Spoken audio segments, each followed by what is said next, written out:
huminto na po ako sa pag-aaral. What? Daryl, I'm sorry po. Hindi ko na po kaya, ma'am. May pagkakataong naisasakripisyo sa pag-abot ng pangarap ang puso. Ngunit, dapat bang lagi ito ikalungkot? Mga kaibigan, narito at ating pakinggan ang naging karanasan ni Daryl sa ating dunang sa kanyang panahon.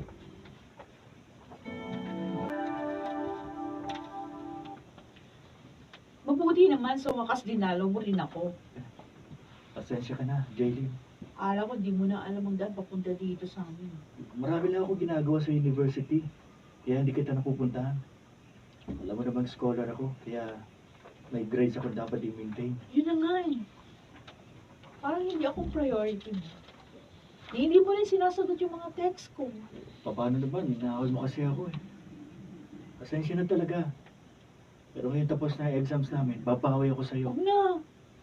Tinatamad akong lumabas. Jaylin naman. Please understand naman oh. Naku, napaka-understanding ko nga sa'yo, no, Daryl? Tinanggap kita, kahit na mahirap ka lang. Pero, sobra ka na. Talaga. Sinisisi mo pa kahirapan mo. Hindi rin pala kayo nagkasundo. Oo, Rodel. Ayaw niya akong pakinggan eh. Pinuntahan ko kay ni Maya pa... sorry. Tumalon yung mata ko. Maya. Hindi ka ako Hindi rin pala kayo nagkasundo. Oo, Rodel. Ano ka man naman? Kaya nga pinuntahan ko kayo ni Maya. Magpapatulong ako sa inyo para magkasundo na kami ni Jaylin. Pare, kung ayaw ka na niyang pakinggan, edi iwan mo na siya. Maghanap ka na lang ng iba. ano ka ba, Rodel? Mahal ni Daryl Sorry. Ano ba ito? Kaya yun. Pati kay Maya, binabasa mo niya. Kasali si Kung Jerry. ayaw Kasali ka na.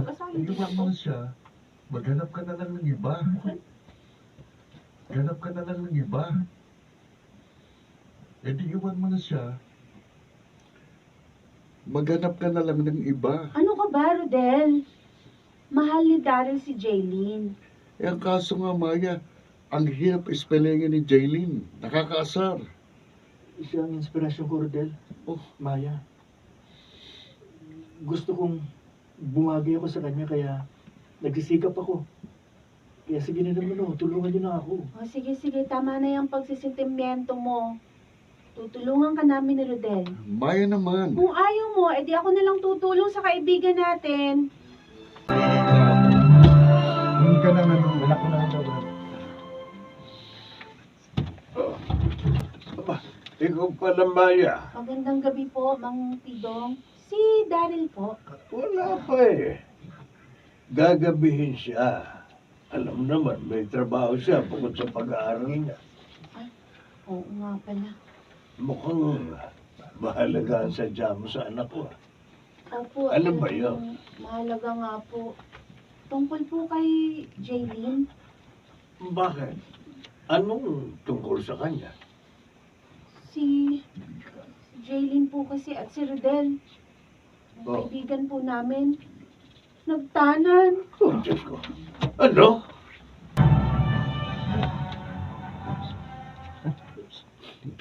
Bakit nagawa nila sa akin yun, Maya? Bakit? Si Rodel, akala ko kaibigan ko siya. Yung pala traitor siya.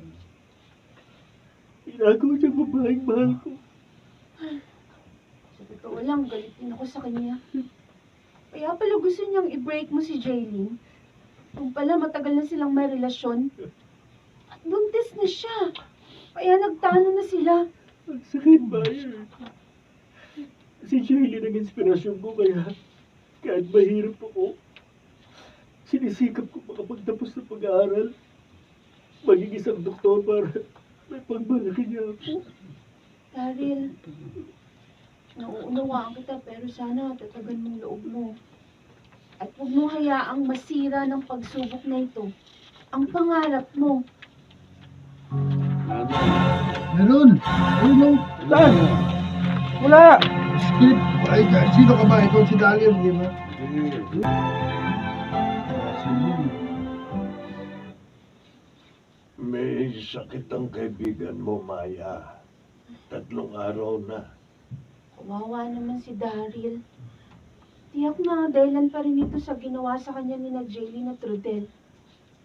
Naaawa rin ako sa aking anak.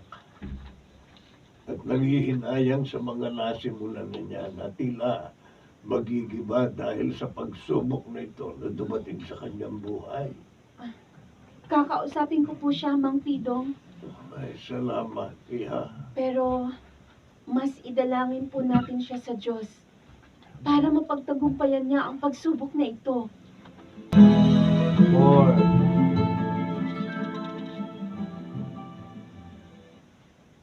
Oh, I'm glad you're back, Daryl. Nabanggit sa akin ni Maya, nagkasakit ka. Opo, ma'am. 5 days po. Salamat naman, magaling ka na. May sasabihin po sana ako. Alin na? Go ahead. Ang totoo, nahihiya po ako sa inyo ni Maya. Dahil si Maya pong nagpakilala sa akin sa inyo. Kaya naman po, tumulong sa akin na maging scholar nitong university. At hindi mo naman kami ipinahiya, hindi ba? Ma'am, ihinto na po ako sa pag-aaral. What? Daryl? I'm sorry po ba, pero hindi ko na po kaya. Dahil lang niloko ka ng girlfriend mo. Sisirain mo ng buhay mo? Tell me, siya lang ba ang mundo mo ang mahalaga sa'yo? Ma'am Lunita. Let me tell you a story, Daryl. Nung araw, niloko rin ako ng first boyfriend ko. Mas masakit pa dahil may nangyari na sa amin nang iwan niya ako. Ma'am, Umiyak ako nang umiyak. Pero na-realize ko, tama ang parents ko. Bakit ko nga ba sisirain ang buhay ko ng dahil lamang sa kanya? Ganong hindi naman siya nagbigay ng buhay ko. Kaya binalikan ko ang pangarap ko. Tingnan mo naman ako ngayon, katagumpay. Hindi lang sa aking profesyon, kundi maging sa married life ko. At sana naman maisip ko rin yun, Daryl.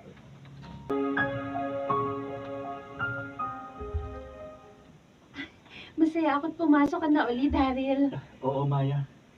Salamat sa inyong lahat. Lalo na kay Ma'am Lunidia. Dahil pinagliwanag niya ang isip ko. Basta lagi mo lang isipin, ang problema ay sa pag-ibig man, dapat daanan lang. Hindi dapat tambayan.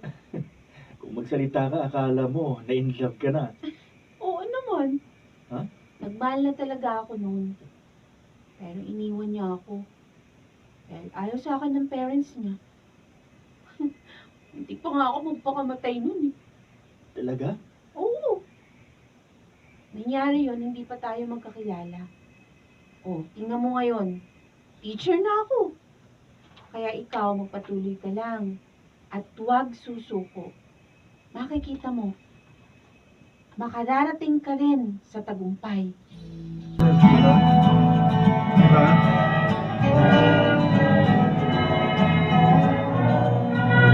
Saka na, Doktor na lang. Hindi. Huwag mo na sabihin ganap ka na. Ganap ka ng doktor. So, yun na lang. Tapos, wala na yung ano. Walang PRC pa sa. Wow! Congratulations, Daryl. Salamat Congrats, po. best friend. Ganap ka ng doktor. Thank you, Maya. Ma'am Lunidia. Ang saya ko. Napakasarap tamasahin ang bunga ng pangarap. Nakita mo? Tama kami. Napagtagumpayan mo ang pagsubok na dumating sa iyo. Oo nga po. At nagpapasalamat din ako sa Diyos dahil hindi niya ako pinabayaang malugmok sa problema. Sabihin pa yung nakapasa ka pa sa akin. Doktor ka na nga eh. Sabihin pa yung O, JD.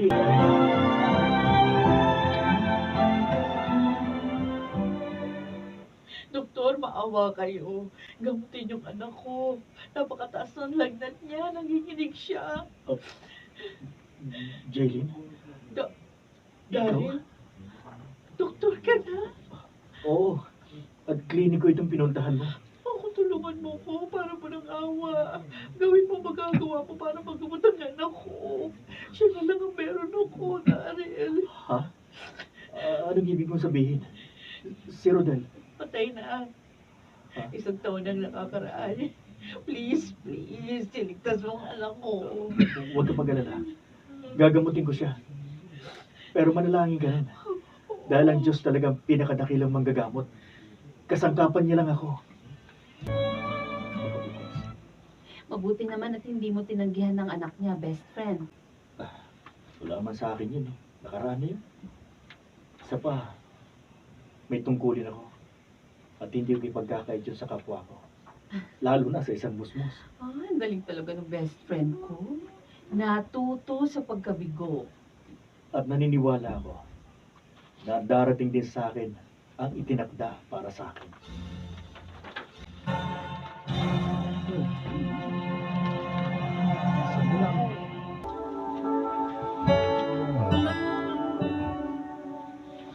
Dumanas man ang pagkabigo ang may mabuting puso.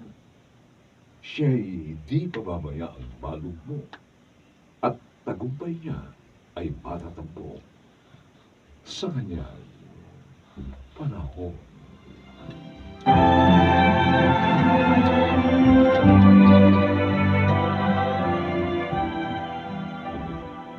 Mga nagsiganap, Rosana Villegas, Lionel Benjamin, Jenaline de la Cruz, Phil Cruz, Susan Robles, at si Maynard Landicho Jr.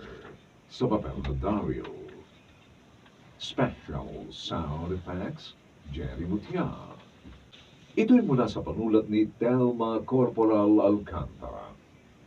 At sa pinagsamang direksyon ng inyong lingkod, June Martin Legaspi at Robert Bobby Cruz. Sa kanyang panahon.